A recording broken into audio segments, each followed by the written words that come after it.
State David Lammy. Well, Mr. Speaker, I'm very grateful for your instructions at the beginning of this statement, and with permission, I will make a statement on the conclusion of negotiations on the exercise of sovereignty over the British Indian Ocean Territory. On Thursday, the 3rd of October... Order. I've done the bidding. I don't need others to come in on the back of it. Secretary of State. I'm very grateful, Mr. Speaker. On Thursday, the 3rd of October, my right honourable friend, the Prime Minister and Mauritian Prime Minister Juggernaut, made a historic announcement. After 2 years of negotiations and decades of disagreement, the United Kingdom and Mauritius have reached a political agreement on the future of the British Indian Ocean Territory. Mr. Speaker, the treaty is neither signed nor ratified, but I wanted to update the House on the conclusion of formal negotiations at the earliest opportunity. Members will appreciate the context. Since its creation, the territory and the joint UK-US military base on Diego Garcia has had a contested existence. In recent years, the threat has risen significantly. Coming into office, the status quo was clearly not sustainable. A binding judgment against the UK seemed inevitable, and it was just a matter of time before our only choices would have been abandoning the base altogether or breaking international law. Mr. Speaker. Order. You'll all be able to question the Secretary of State, so please just wait for that moment. You've been here long enough to know they don't come at this stage. Good try, but not working. Secretary of State. Mr. Speaker, if you oppose the deal, which of these alternatives do you prefer? Doing this deal on our terms was the sole way to maintain the full and effective operations of the base into the future. Mr. Speaker, this is why in November 2022, the then Foreign Secretary, the Right Honourable Member for Braintree, initiated sovereignty negotiations. It's also why, Mr. Speaker, my predecessor, Lord Cameron of Chipping Norton, ultimately continued with those deals.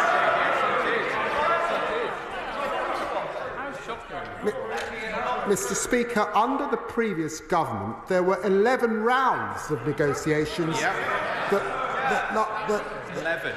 The last one held just weeks before the general election was called. Exactly. So in July, this government inherited unfinished business where the threat was real and inaction was not a strategy. Inaction posed several acute risks to the United Kingdom. First, it threatened the UK-US base, from countering malign Iranian activity in the Middle East to ensuring a free and open Indo-Pacific. It's critical for our national security. Without surety of tenure, no base can operate effectively nor truly deter our enemies. Critical investment decisions were already being delayed. Second, it impacted on our relationship with the United States, who neither wanted nor welcomed the legal uncertainty and strongly encouraged us to strike a deal. Mr. Speaker, I am a transatlanticist. We had to protect this important relationship. And third, it undermined our international standing. We're showing that what we mean is what we say on international law and our desire for partnerships with the Global South. This strengthens our arguments when it comes to issues like Ukraine or the South China Sea. And, Mr. Speaker, further legal wrangling served nobody's interests but our adversaries. In a more volatile world, a deal benefited us all, the UK, the United States and Mauritius. This government, therefore, made striking the best possible deal a priority. We appointed Jonathan Powell as the Prime Minister's Special Envoy for these negotiations, and he's worked closely with a brilliant team of civil servants and lawyers. Their goal was a way forward which serves UK national interests respects the interests of our partners and upholds the international rule of law. This agreement fulfils these objectives. It is strongly supported by partners, with President Biden going so far as to applaud our achievement within minutes of the announcement. Secretary Blinken and Secretary Austin have also backed this successful outcome, which reaffirms our special defence relationship. And the agreement has been welcomed by the Indian government and commended by the United Nations General Secretary General. In return for agreeing to Mauritian sovereignty over the entire islands, including Diego Garcia, the UK-US base has an uncontested long-term future. Base operations will remain under full UK control well into the next century. Mauritius will authorise us to exercise their sovereign rights and authorities respect Diego Garcia. This is initially for 99 years, but the UK has the right to extend this. We have full Mauritian backing for robust security arrangements, including preventing foreign armed forces from accessing or establishing themselves on the outer islands. The base's long-term future is therefore more secure under this agreement than without it. If this were not the case, I doubt the White House, State Department or Pentagon would have praised the deal so effusively. This agreement will be underpinned by a financial settlement that's acceptable to both sides. Members will be aware the government does not normally reveal payments for our military base overseas, and so it would be inappropriate to publicise further details of these arrangements at this stage. Mr. Speaker, the agreement also recognises the rights and wrongs of the past. The whole House would agree that the manner in which Chagossians were forcibly removed in the 1960s was deeply wrong and regrettable. Mauritius is now free to implement a resettlement programme to islands other than Diego Garcia. The United Kingdom and Mauritius have also committed to support Chagossians' welfare, establishing a new trust fund capitalised by the UK and providing additional government support to Chagossians in the UK. And the UK will maintain the pathway for Chagossians to obtain British citizenship. Furthermore, Mauritius and the UK will now establish a new programme of visits to the archipelago for the Chagossians. This agreement also ushers in a new area of our relations with Mauritius, a Commonwealth nation and Africa's leading democracy. We have agreed to intensify cooperation on our shared priorities, including security, growth and the environment. The agreement ensures continued protection of these islands' unique environment, home to over 200 species of coral and over 800 species of fish. And finally, Mr. Speaker, I want to reassure the House and all members of the UK family worldwide that this agreement does not signal any change in policy to Britain's other overseas territories. British sovereignty on the Falkland Islands, Gibraltar and the sovereign base areas is not up for negotiation. The situations are not comparable. This, Mr. Speaker, has been acknowledged across our overseas territories. Fabian Picardo, Chief Minister for Gibraltar, vocally supported this agreement, stating that there is no possible read across to Gibraltar on the issue of sovereignty. And similarly, the Governor of the Falklands has confirmed that the historic contexts of the Chagos Islands and Falklands are very different indeed. The Government remains firmly committed to modern partnerships with our overseas territories based on mutual consent.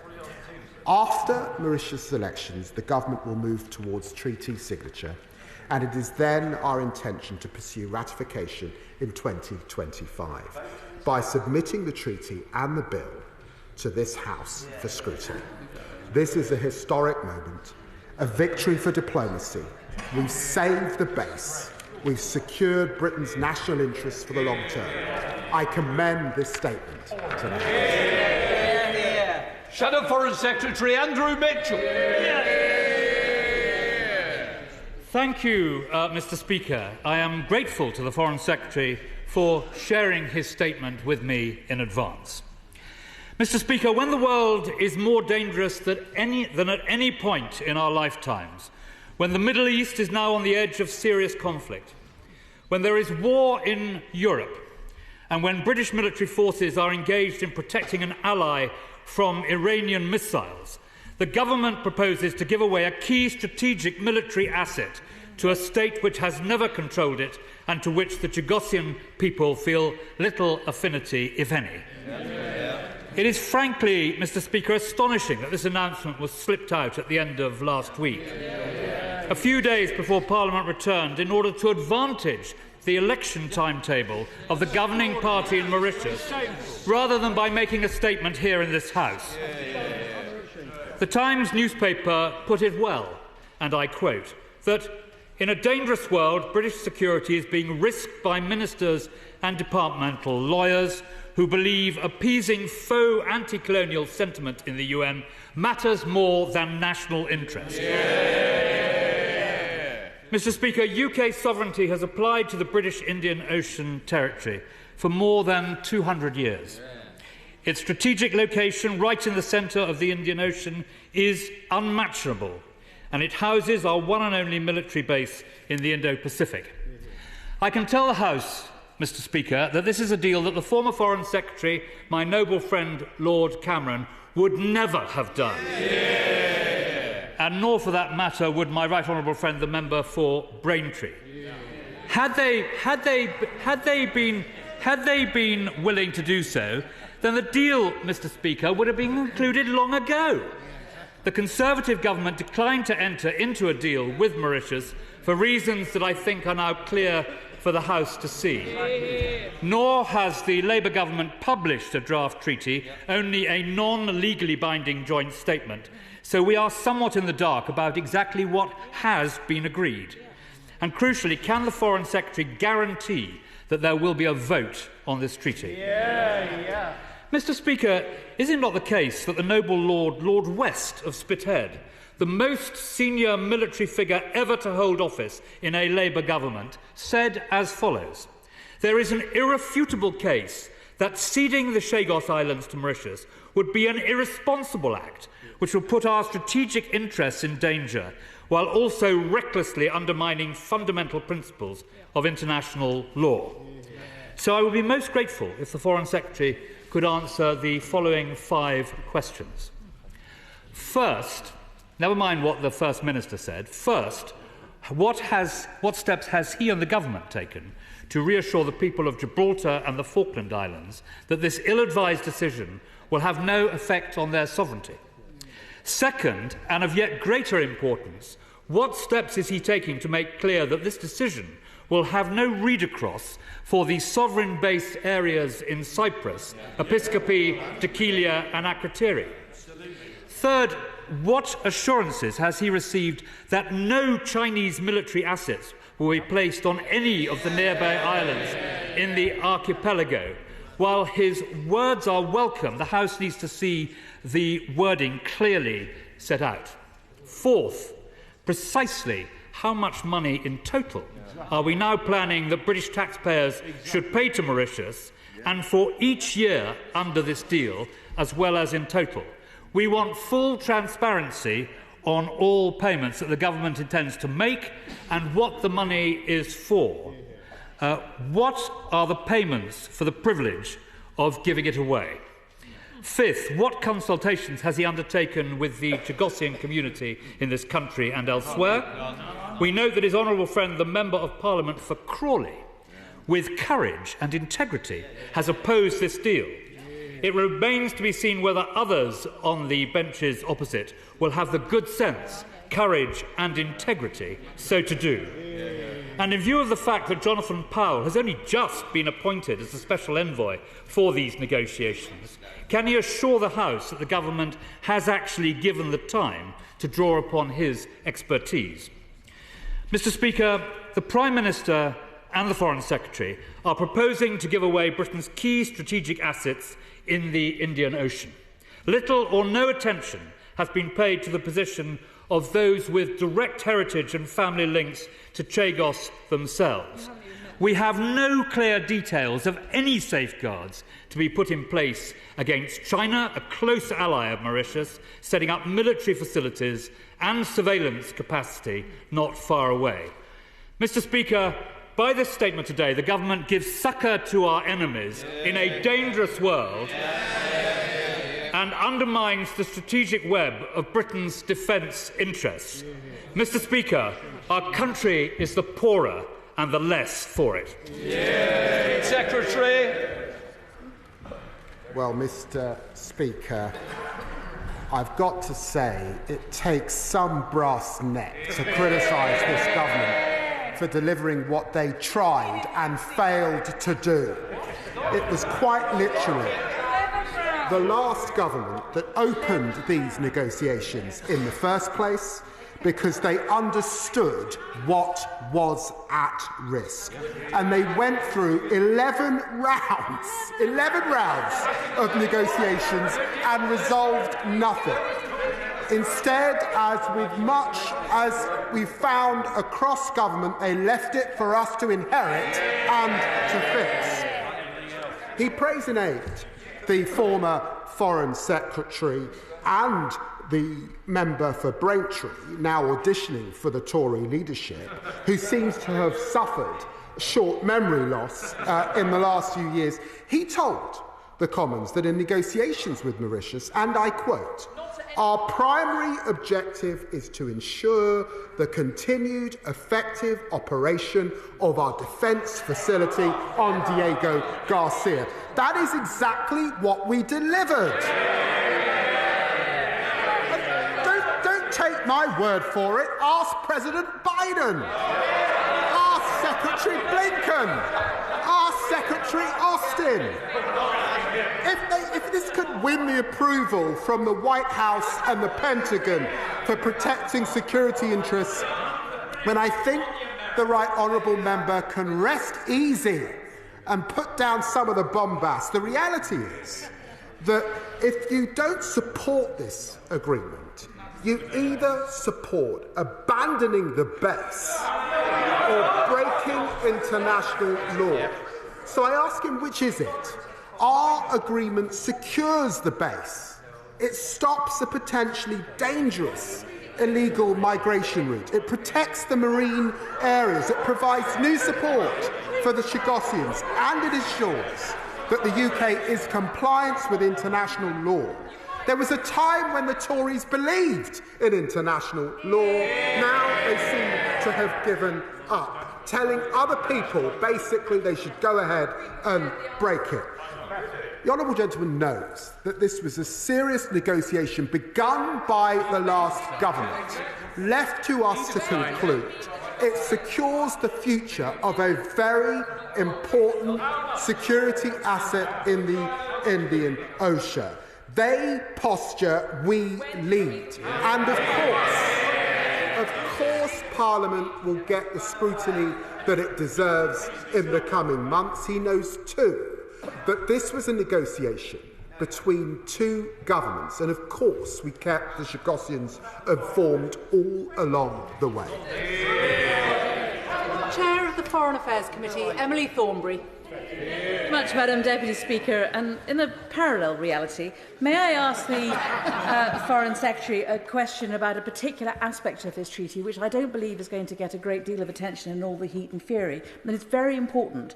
At a time when our oceans have never been under such stress, the British Indian Ocean Territory is one of the last ocean wildernesses in the world, with tuna trawlers lining up on the boundary of the no-take zone, trying to entice fish across into their nets. Yep. Artisanal fishing of the Chagossians who have come home is quite possible within this ecosystem, but not licensing fishing. And any break in environmental protection will lead to a huge spike in illegal fishing.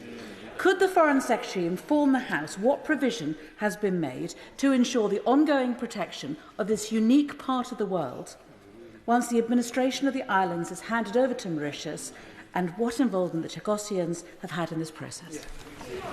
Very good. Very grateful to my right honourable friend, and I want to reassure her that we, of course, will do everything we can and have done everything we can, which includes combating illegal fishing to better secure the environment.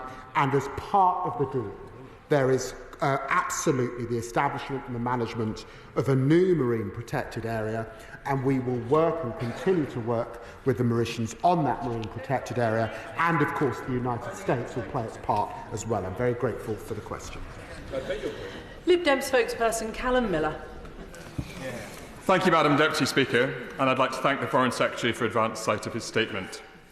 Liberal Democrats welcome the effort to comply, 5 years on from the ICJ ruling, with the advice of the Court, while protecting our national security interests at a time of global insecurity. But we want to put on record our concerns about the way in which this process was conducted, and the risk that it bakes into a new treaty the historic injustices faced by the Chagossian people. The voice of the Chagossians has been excluded throughout the negotiations and the outcome. This is deeply regrettable. The UK rightly believes in the principle of self-determination, and yet there has been no opportunity for the self-determination of Chagossians.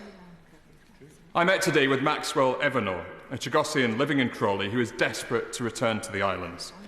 Maxwell said to me, "All we have is our voice, but that has been silenced for so long." Can the Foreign Secretary set out the ways in which the voices of Chagossians can be injected into the process, even at this late stage?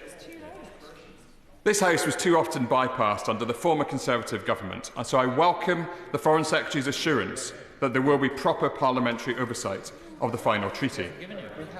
Finally, may I also express my concern at some of the language used by those on the benches of the official opposition in response to this announcement. There is no equivalence between the Chagos Islands and other British overseas territories. We must be absolutely clear about that, and I hope the Foreign Secretary will affirm this. For some Conservative members to entertain the idea that Gibraltar or the Falkland Islands are in some sense at risk is to play into the hands of those who do not share Britain's interests. We in this House must speak with one voice when it comes to Britain's sovereign overseas territories. Madam Deputy Speaker, can I thank the spokesperson for the Liberal Democrat for raising the plight of the Chagossians. The way in which the Chagossians were treated in the 1960s was wrong and is a matter of immense regret, and he's absolutely right to raise those issues. He will know too that this was a negotiation between two state parties, as is the way in relation to this, and we sought to keep the Chagossians informed along the way, and it's my belief that the last government also sought to do that. And I want to reassure him that a trust fund has been set up to ensure that Chagossians are able to get that support. Chagossians are also able to apply to this country for citizenship. And whilst there is not one view amongst the Chagossian groups, because he'll recognise that there are Chagossians in the Seychelles, there are Chagossians in Mauritius, and there are Chagossians in the United Kingdom, hard to get one view, we will continue to do all we can to support them. Very grateful. Tan Dhesi. Much, Madam Deputy Speaker. And I acknowledge the Foreign Secretary's words of trying to right an historic wrong and how this will help to improve relations with the Global South. And I also note the words of support from our closest ally, the US President. However, what mechanisms have been put in place to ensure that the strategic defence importance of the US-UK base remains after the expiration of this deal? And also, how will we ensure that the voice of the Chagossians, who have never been under Mauritian government control, how will that be central in any future arrangement? Very grateful to the chair of the Defence Committee, and let me just say that in relation to the Global South, that he too will have seen that the government of India welcomed the agreement, and India committed to remaining to working with Mauritius and like-minded partners, including the United Kingdom. This was important. I should also say to him that the agreement that has been struck can be extended upon completion of the lease. And as I said before, we are committed to working with the Chagosians, and that is why we have a trust fund set up. And of course, now that Mauritius, effectively on completion of the treaty, will be in charge, they are saying that they will work with the Chagosians on resettlements on islands, not Diego Garcia, but some of the other islands in surrounds. Andrew Rosindell. Madam Deputy Speaker, this is a shameful day for British democracy. This is a dark moment for human rights in the United Kingdom. Already the people of the Chagos Islands have been forcibly removed from their homeland. Today, this government is handing their home over to a foreign country in cahoots with a hostile nation. The Foreign Secretary must commit to allowing the Chagosians, the British Chagosian people, the right of self-determination, just as we afford to every other British overseas territory. Are the people of Chagos Islands less worth than the Falkland Islanders or the Gibraltarians or any other British overseas territory? Will he commit to allow the people of the Chagos Islands to decide their own destiny? I think the honourable gentleman knows better than this, having chaired the all-party group on Mauritius. He knows that these discussions begun under the last government. He also knows, and will have read the ICJ judgment, he knows that it's important that this deal was struck. The last government left it to us to do, and we did it, and we're proud of it. Shaun Davies. Mr. Speaker, the words that are said in this House really do bear a huge amount of weight, particularly for those citizens in Gibraltar and in the Falkland Islands. Can the Foreign Secretary very clearly set out there's nothing in this agreement or in this statement today that affects their settled status and their self-determination? I'm very grateful to my honourable friend for that question, and of course I agree with him wholeheartedly.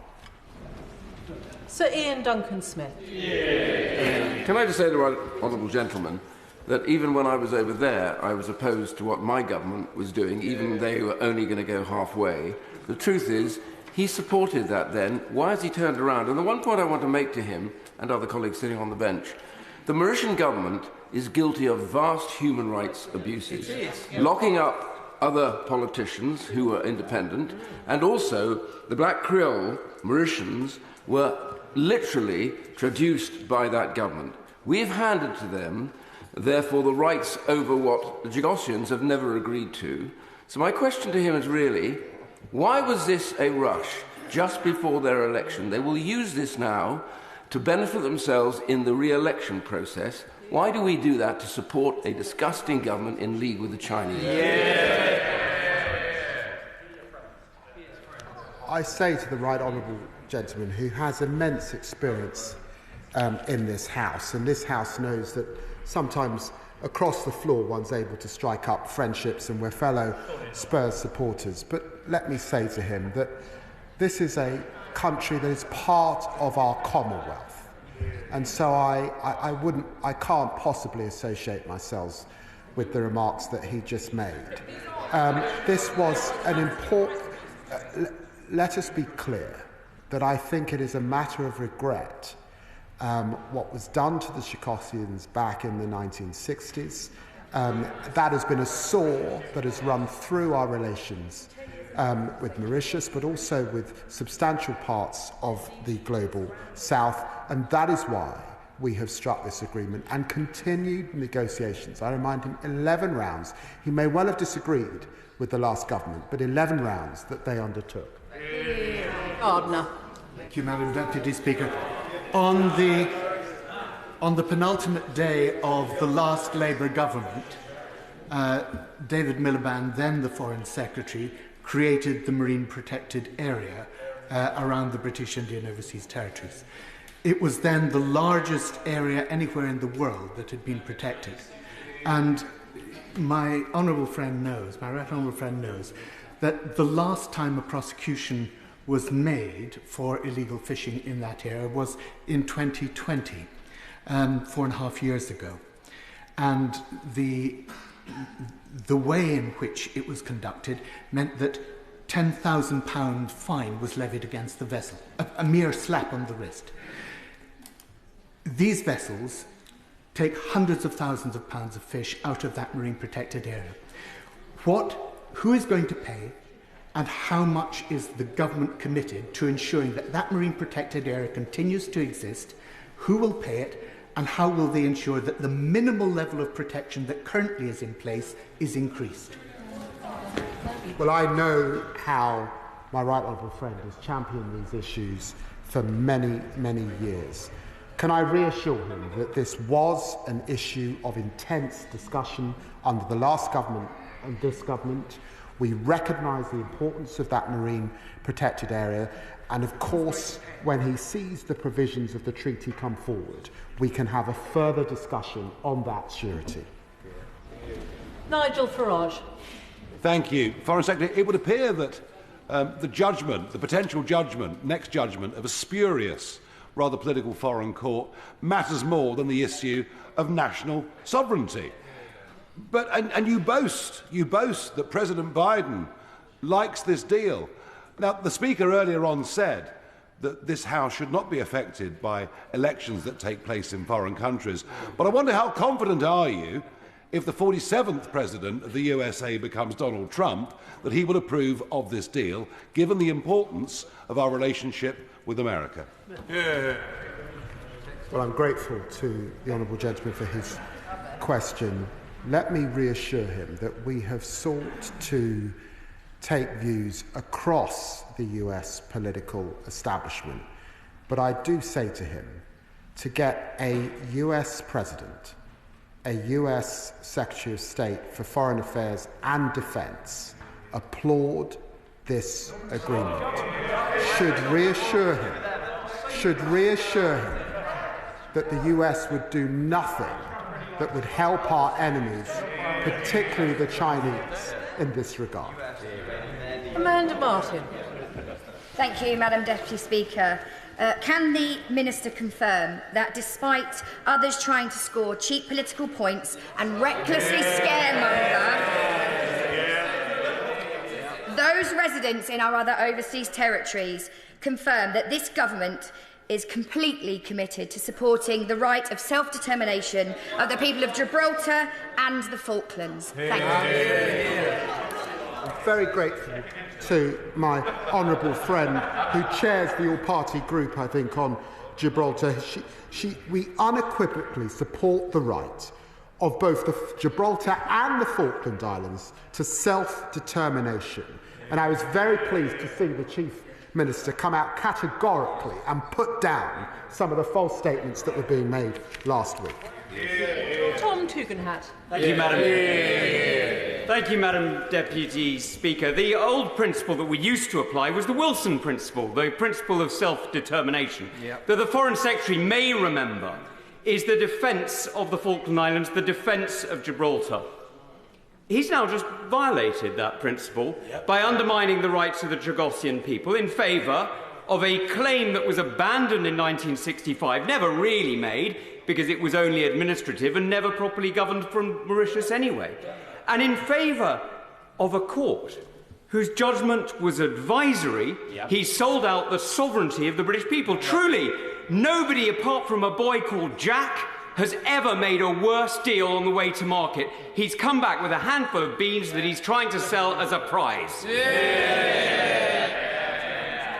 I've got to say, I have always admired the honourable gentleman's eloquence, but I haven't always admired his principles. He was part of the last government. Did he raise this when he was part of the last government? Did he make it a resignation issue? No, he didn't, because he knows we inherited this and we had to make a deal.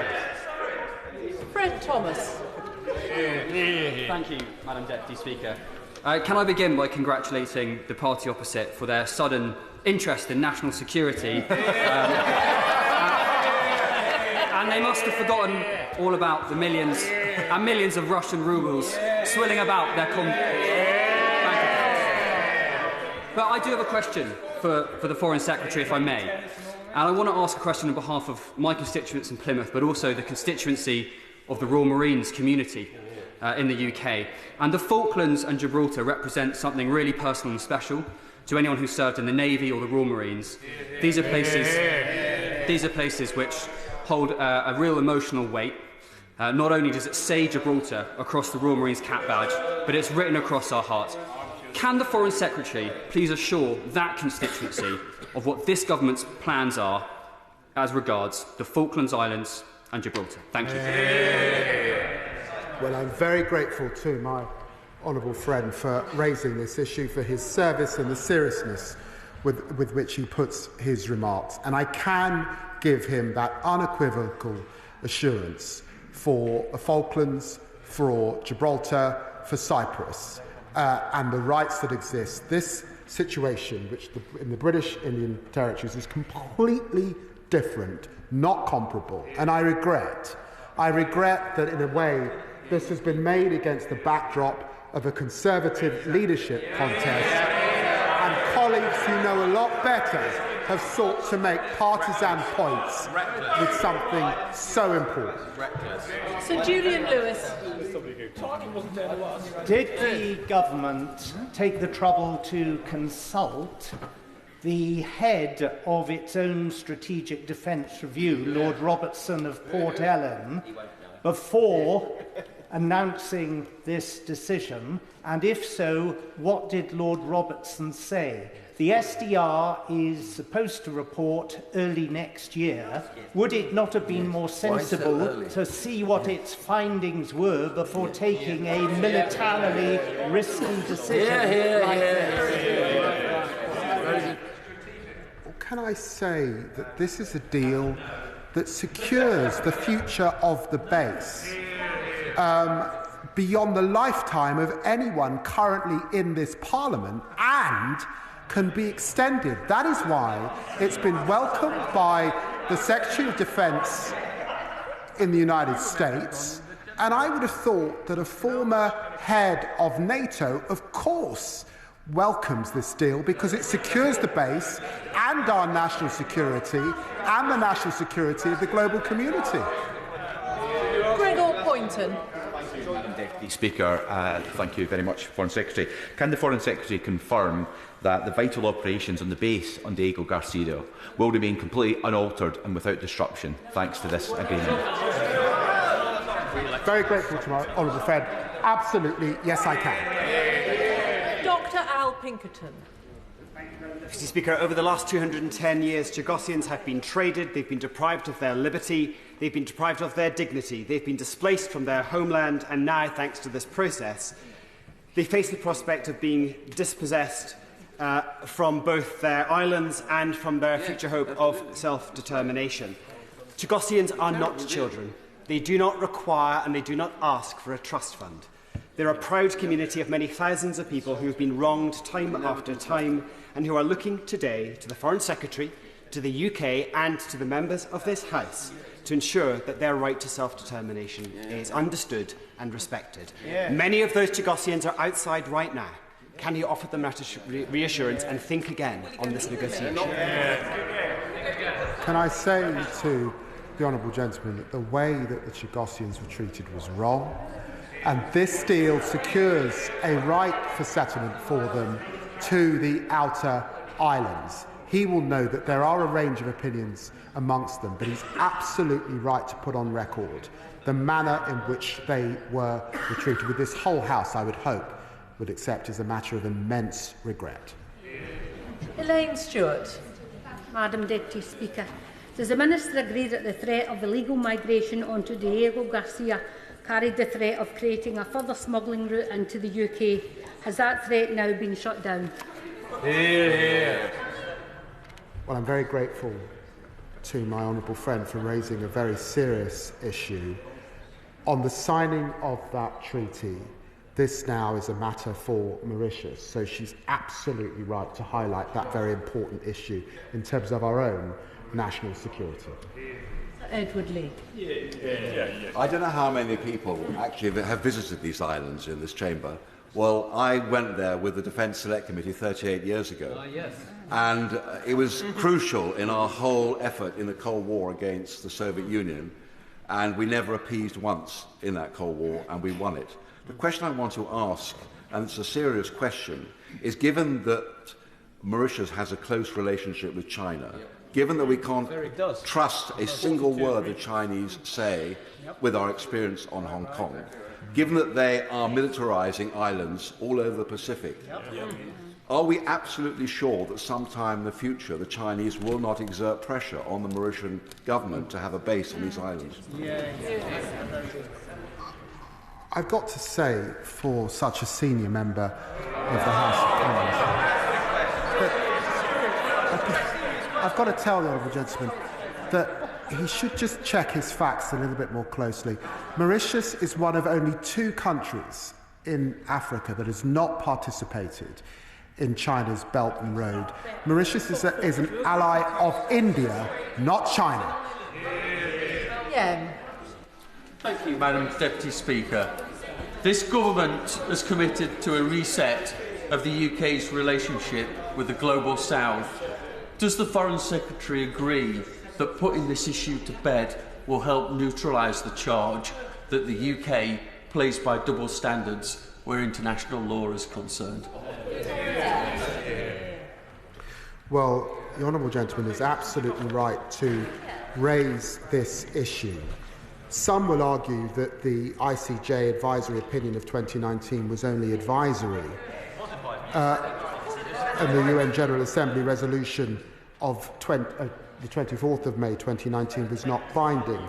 But he will recognise that many of our closest allies voted against us on that occasion, and it is important that we are a country that upholds the rule of law. I am called to come to this dispatch box to make the case for standing with Ukraine and to make the case for international humanitarian law. And for all of those reasons, we must be a country that upholds the rules-based order. Robert Jenrick. Thank you, Madam Speaker. We've just handed sovereign British territory to a small island nation which is an ally of China. Yes. And we are paying for the privilege. Yep. All so that the Foreign Secretary can feel good about himself at his next North London dinner party. In whose interests does he think he serves? Those of the global diplomatic elite, or those of the British people and our national interest? Well, I hope that question may have garnered him a few more votes, but if that's his position, he's unlikely to lead the Conservative Party to victory. This deal secures the base. It is in our national interests. That is why it is a good deal, and I've got to say, that is why the President of the United States, the Defence Secretary in the United States, applaud and welcome this deal. What do they know about global national security that he doesn't? Tim Rocker. Deputy Speaker, it is fairly unseemly seeing a leadership race being conducted in the middle of a foreign policy debate, because that is what is happening. But does the Secretary of State agree with me that the clarity over the legal status of Diego Garcia, achieved through diplomacy with a Commonwealth partner, actually cements our influence in the Indo-Pacific? Well, I'm hugely, hugely grateful, because the Commonwealth matters to this side of the House. It used to matter to that side of the House. And as we head to Chogam in Samoa, it's hugely important that we are a country that plays by the rules. That's why this agreement is so important. Brendan O'Hara. Madam Deputy Speaker, I don't think it will come as a huge surprise to anyone that, unlike the outraged masses on my right, I have absolutely no problem whatsoever with the principle of the United Kingdom divesting itself of what little remains of its colonial past. But can I ask the Minister about the involvement of the Chagosian people in this process, a people who he accepts have been treated shamefully by the United Kingdom and whose forced displacement is rightly regarded as a crime against humanity? Let him be absolutely clear, Madam Deputy Speaker. When did his government meet with the Chagosian people? What were the nature of the discussions that were had? And to what extent was the opinion of the Chagosian people represented in this deal? Well, look, as I've said, this deal will mean that for the first time, Chagosians are able to resettle on the outer islands. As I've said already, this was a negotiation between the United Kingdom government and Mauritius. That was the nature of state agreement. And of course, we've sought to keep Chagosians informed. But I do remind him, and he knows this, there are a range of Chagosian groups, some in the Seychelles, some in Mauritius, some in this country. Laura Kirksmith. Thank you, Madam Deputy Speaker. The former Conservative Foreign Secretary, the Right Honourable Member for Braintree, when he was leading negotiations with Mauritius, said our primary objective is to ensure the continued effective operation of our defence facility on Diego Garcia. This government has now delivered that. On that basis, shouldn't the Conservatives be welcoming this agreement? Well, my honourable friend is completely right. But she knows that they've got a leadership contest on. This is a bit of a beauty parade, and it's why they're stepping away from a negotiation that they begun, had 11 rounds on, and failed to deliver. Mark Francois. Thank you, Mark.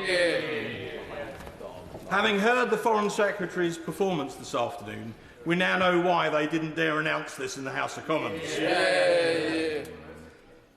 This abject surrender of British sovereign territory for nothing, for that's what it is, now risks a Chinese veto over an absolutely vital military facility. So can I ask the Foreign Secretary, how much in rent will this country now pay Mauritius for the right to lease back what's already ours, and which government department, the MOD or the FCDO, will pay the landlord? The honourable gentleman mentions the Chinese veto. The Chinese do not have a veto in this House. The treaty will be scrutinised by this House. All members will be able to look at it, all members will be able to debate it and reflect on it. And of course, at the time of publishing the treaty, there will be a discussion of the costs. But I say to him, no basing agreements ever discuss costs, because that would damage our own national security, and this government's not prepared to do that. Gordon McKee. Thank you, Madam Deputy Speaker. Given the previous government began these negotiations, does the Foreign Secretary agree with me that while members opposite may be more interested now in the views of Tory party members, that this government will always act in Britain's national interest? And honourable friend is right. It used to be that the party opposite claimed to be a party of defence. This is an agreement that secures our national interests, defence and security interests, in an important part of the globe. It's shameful, frankly, to see them behaving as they are this afternoon. Sir Bernard Jenkins. Madam Deputy Speaker, can I just describe the Right Honourable Gentleman as hopelessly naive? Has he not seen how the rule of law, the rule of international law across the world, is collapsing under the challenge from Russia, Iran, North Korea and China? And given a few flimsy pieces of paper, how much does he think that China or any of those other countries will respect it after we have given up the principle that this is British sovereign territory?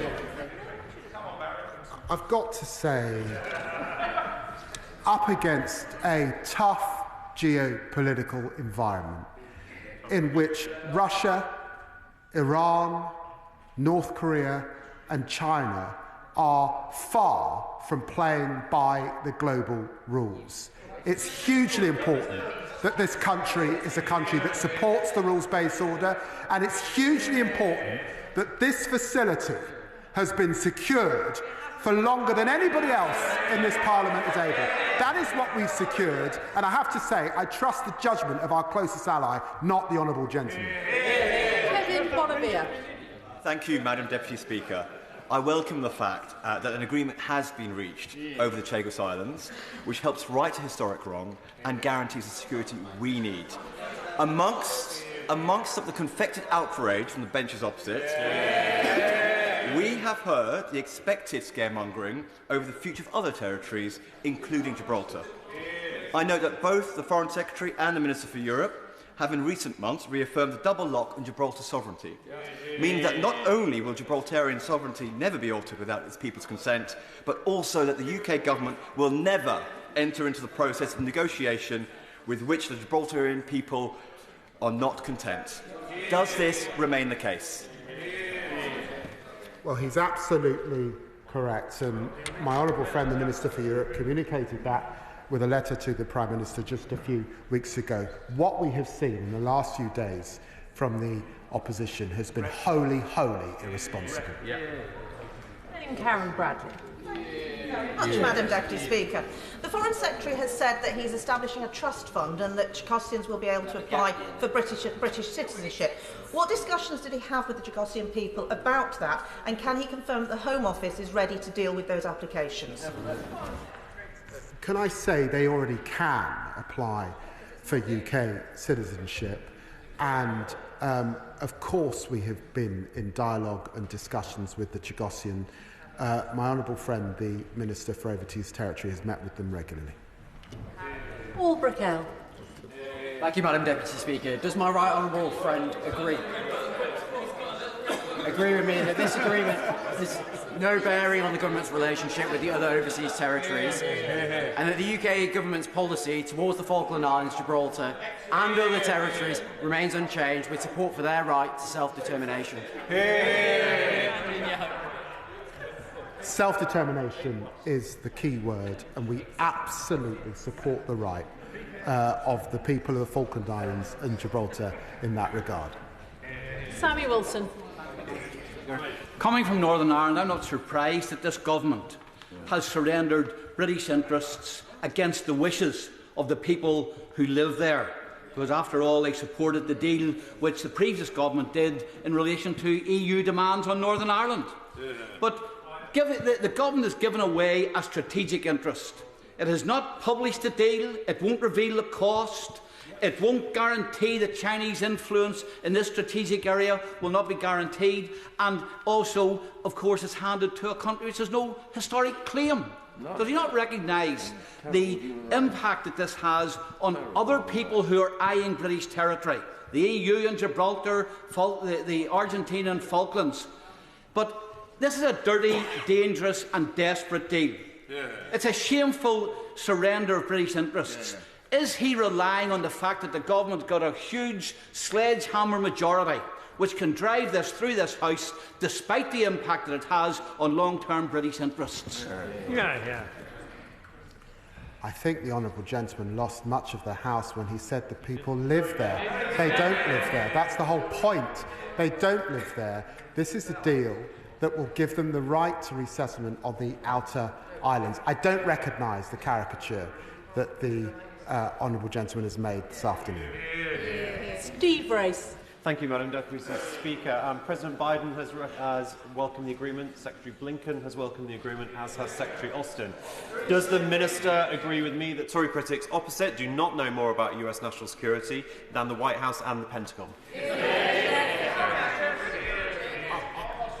I have to say to the honourable gentleman, he makes an important point, because he knows, as this whole House knows, that it doesn't matter who is in the White House or who is in number 10.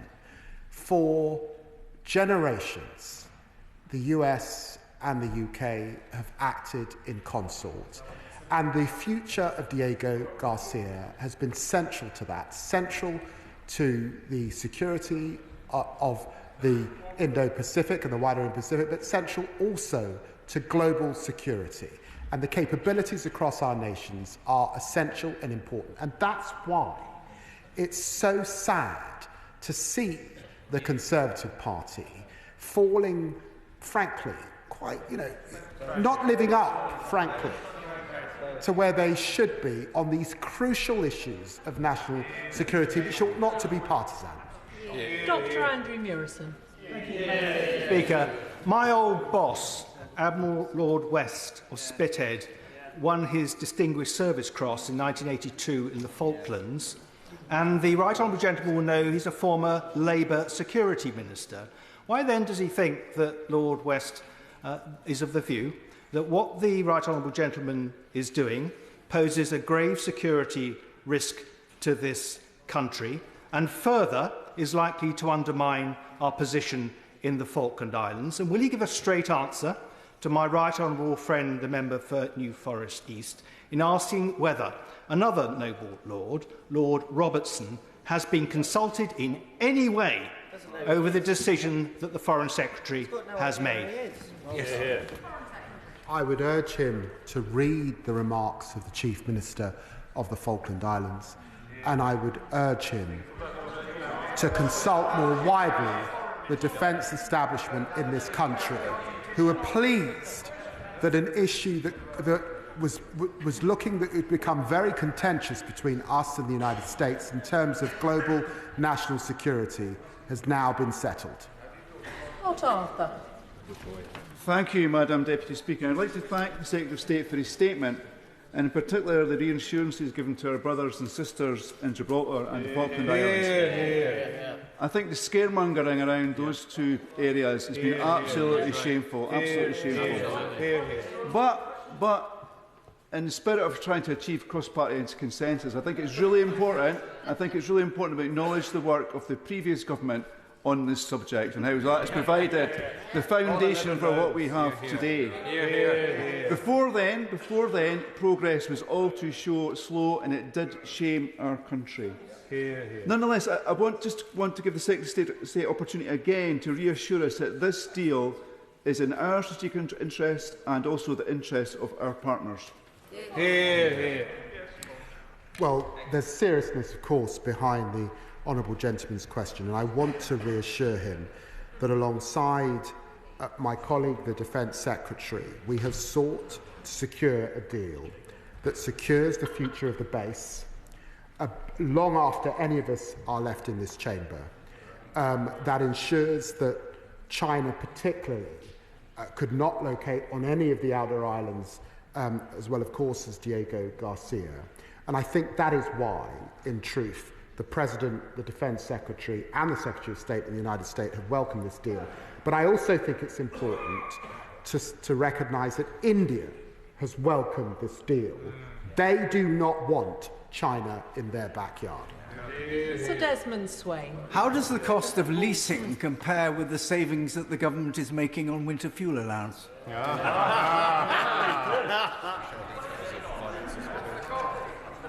The honourable gentleman will be able to return to these issues when the treaty is before this House, and he must wait, as I do, for the budget of the Chancellor of the Exchequer.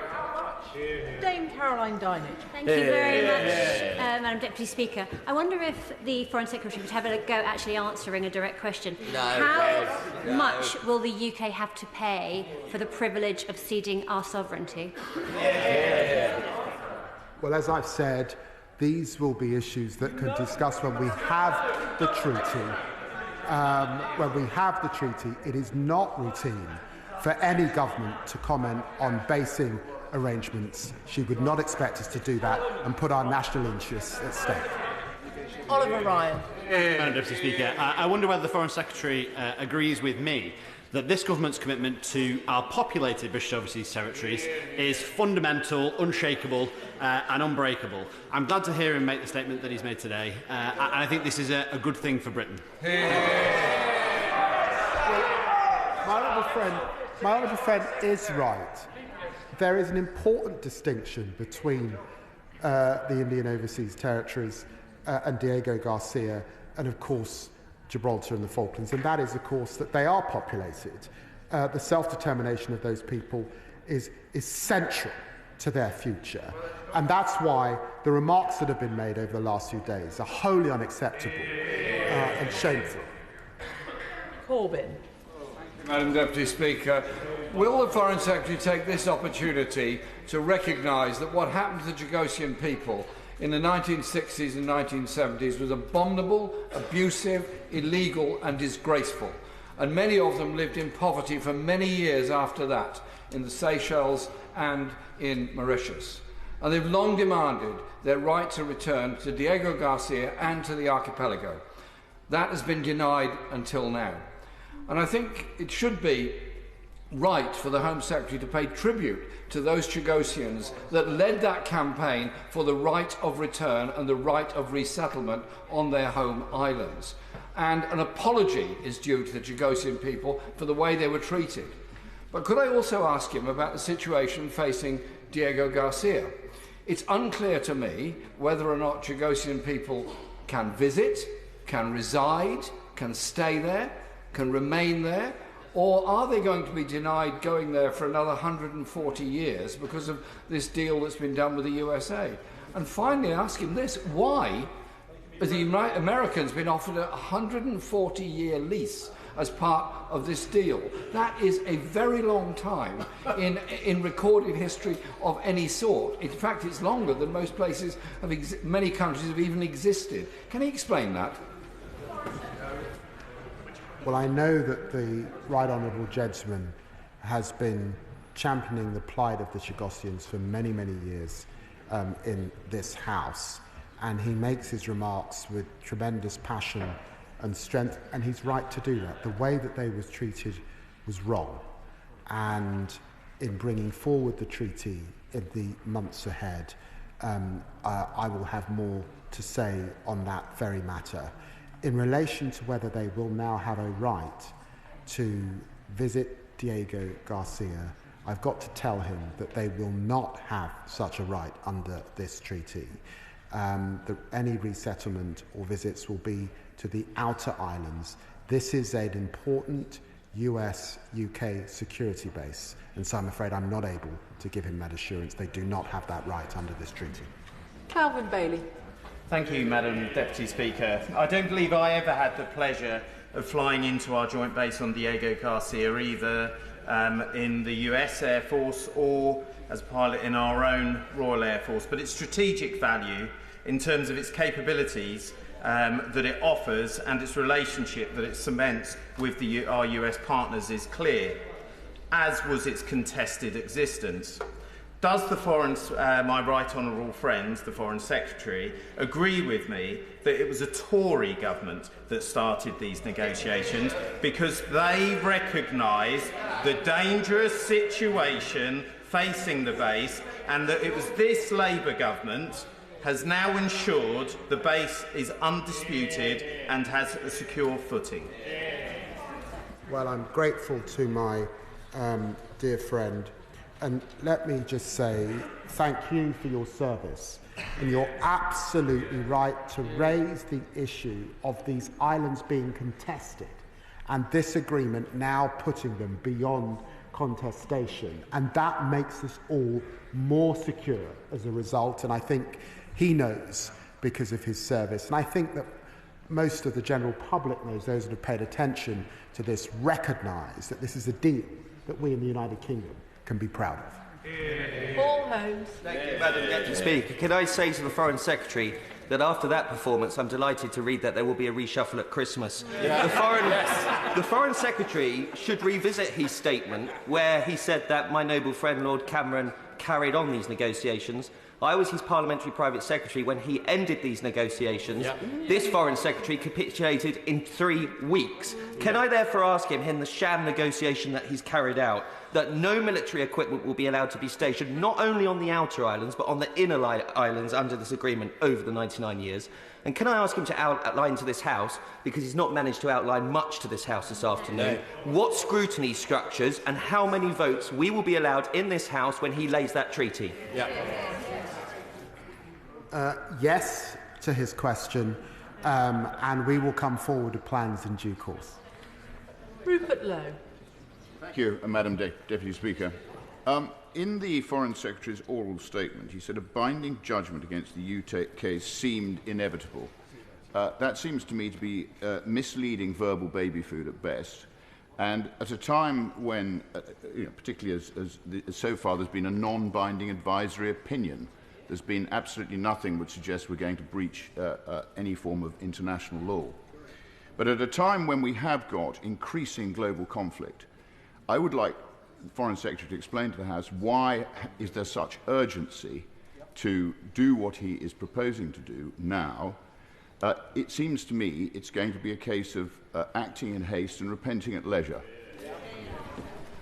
Can I say to the gentleman, it was precisely to put the base on a secure footing because of that global uncertainty that this deal was the right deal to do. Okay. Thank you, Madam Deputy Speaker. I say I am surprised by Labour's conversion to the merits of leasehold rather than the security of freehold ownership. I didn't think that was their position. But in addition, Madam Deputy Speaker, to being an unthinkable aircraft carrier, the British Indian Ocean Territory is host to unique capabilities for space observation. It's the only remote monitoring space in the southern hemisphere able to see parts of the sky to which we would otherwise be blind. At a moment when space is a heavily contested military domain, did the Foreign Secretary even know about these space monitoring capabilities? And what are his plans to secure alternatives to save our freedom and security? Foreign Secretaries don't comment on such capabilities, but the House would have heard his remarks. Sir Geoffrey Clifton-Brown. Thank you, Madam Deputy Speaker. Given there is no dispute, I don't think, amongst the House that Diego Garcia is a vital, strategic, important base in the heart of the British Indian Ocean Territory, will the Foreign Secretary today undertake, when he publishes the details of the treaty provisions, to do two things? One, what will be the exclusion zone around Diego Garcia, how many miles? And two, what provisions will be in the treaty to prevent any other foreign power establishing a sovereign military base in any of the archipelagos of the British Indian Ocean territories? He's right to raise these issues, and there will be provisions that he can scrutinise in that regard in the coming months. Jerome Mayhew. Madam Deputy Speaker, the Foreign Secretary has come to this House today with the smile of a favourite, having exchanged British sovereign territory for a 99-year lease from a Chinese ally, and he expects to be applauded for it. He claims in his statement that we can extend this lease. Can he inform the House whether that right is unilateral, and if so, by how many years will that extension be? And why does he think that this piece of paper is going to prevent Chinese encroachment? Well, as I've already said, they are not a Chinese ally. They're one of two countries that's not participated in China's Belt and Road in the continent of Africa for a reason. They're an ally of India. They are not a Chinese ally. And I have to say, it's hard to take the honourable gentleman seriously if he can't even get his facts right. Stuart Anderson. Thank you, Madam Deputy Speaker. We've heard of great interest of all these other countries the Foreign Secretary is looking to please. I'm interested about our country. I'm interested in what goes on in this House. Will the Foreign Secretary confirm that we will have a vote, and by what mechanism will that vote come to this House so we can have a say on our sovereignty and what we own? Absolutely. The honourable gentleman is not new to this House. We will follow the usual process as he'd expect. Wendy Morton. Thank you, Madam Deputy Speaker. We saw a previous Labour government sell off this country's gold. We now have a Labour government that is surrendering our sovereignty and giving away our territory. On the specific point of the Chagossians, I'd like to ask the Foreign Secretary if and when he's had any specific discussions with the Chagossian people as part of these negotiations. I've got to say, I am not going to take lectures from a party that left us a 22 billion black hole. A 22 billion black hole. They left us, and they left our public services in a state. The chutzpah of the party opposite is unbelievable. Martin Vickers. Thank you, Madam Deputy Speaker. Those of us who've had the privilege of visiting some of the overseas territories or meeting with their representatives here in Westminster are very much aware of how strong their loyalty and admiration is towards the United Kingdom. Even if they've heard what the Foreign Secretary said this afternoon, perhaps they're right to have a nagging doubt that loyalty will not be returned, aren't they? Let me just say to the Honourable Gentleman, because there's seriousness, of course, behind his question. All of us believe in the right to self-determination. And I unequivocally am absolutely clear that the overseas territories remain an important part of our national story, and nothing we have done in this deal puts them in any jeopardy. Alistair. Given the exploitive response of Argentina in the context of the Falklands, isn't it clear that those with malevolent aspirations about British territory are drawing comfort from the belief created by this deal that this government is weak on the question of sovereignty? And doesn't that come off the back of the fact that Westminster, within the United Kingdom, surrendered sovereignty over 300 areas of law in Northern Ireland to a foreign parliament, namely the European Parliament?